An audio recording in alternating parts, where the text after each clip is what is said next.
aking malugod na pagbati sa ating mga mahahalagang panauhin, kagalang-galang ng mga guro at sa lahat ng manonood. Tanong ko lamang po, pinakialaman mo ba ang buhay ng iba? O ang buhay mo ang pinakialaman ng iba? Sa panahon ngayon, iba na ang takbo ng mundo. Iba na ang pagkatao ng tao at hindi ito basta-basta na pagbabago sapagkat kasama ay lumalala habang kabutihan ay unti-unting nawawala. Pero sakit na dinadalang sa katauhan ngayon. Sakit na kahit sa ang sulok ng mundo ka magtago, mahanap at mahanap ka nito. Na tuwing tayo napapaligiran nito'y naaapektuhan ang ating pag-iisip, maging ang ating buhay. Matagal bago tayo may masmasan sa sakit na ito, sapagkat nagmula ito sa mga makamantag na bibig ng lipunan. Diskriminasyon, diskriminasyon, diskriminasyon. Panig kong narinig mo ng salitang ito. May 14 na letra, ngunit sobrang pa sa isang virus ang sakit na dinaramdam ng mga taong nakakaranas ito.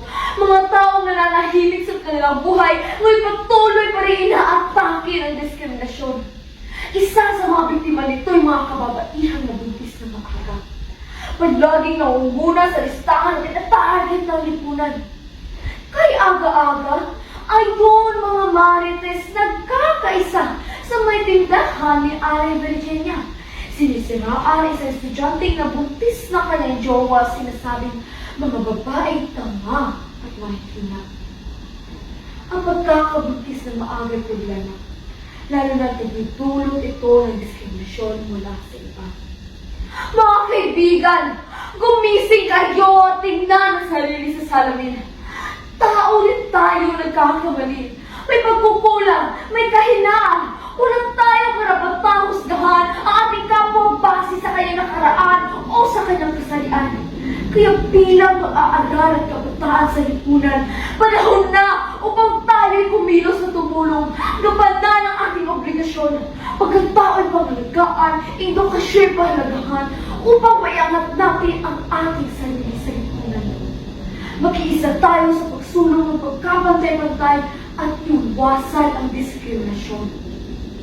Ating pairalin ang pagmamahal at ang pagtutulungan para sa ikauunlad ng ating bayan.